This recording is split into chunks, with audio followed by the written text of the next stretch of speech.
pian tulee taas uutta videota eetteriin, mutta Vasite ajattelin kokeilla, kun mulla ostin muutaman tommosen klapisäkin. Tein vanerista semmosen suorakaiteen muotoisen telineen, että säkki siihen ja sitten säkittäisi sitä kautta. No se oli se vaneri vähän liian terävreunasta ja muuta mitä sinne tuli, enkä nyt jaksanut ruveta enempää sitä hommaa kehittämään, mutta kokeilin nyt Vasiten käsipelissä säkittää. Tuosta nyt säkitin 9 säkkiä.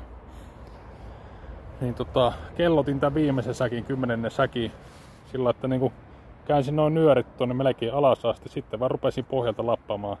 Nostin sitä säkin reunaa sitä myöten, niin 2 minuuttia, tai minuutti 55 sekuntia, niin tommonen tuli tehty. Että nämä nyt ei ole mikään myyntiin menossa, mutta kun kerran noita säkkejä tuli jokunen ostettua, niin säkitän nosti ihan omaksi iloksi.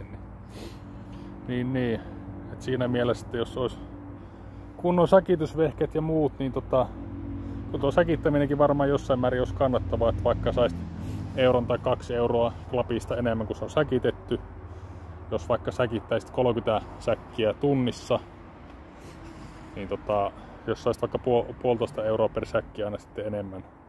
0,5 euroa menisi varmaan tuohon säkkiin ja euro per säkki tulisi sitten enemmän rahaa kuin mitä heittomotettain myytynä, niin joku 30 jäisi tuntipalkaksi niin kuin vähän tälleen karkeistettuna, mutta periaatteessa voi olla ihan järkeväkin hommaa tuommoinen säkittäminen, jos ei niin kuin ole kalustoa sillä, että saisi niitä 1,5 kuution tai kuutiosäkkiä niin ei sun taas sun kuleteltua.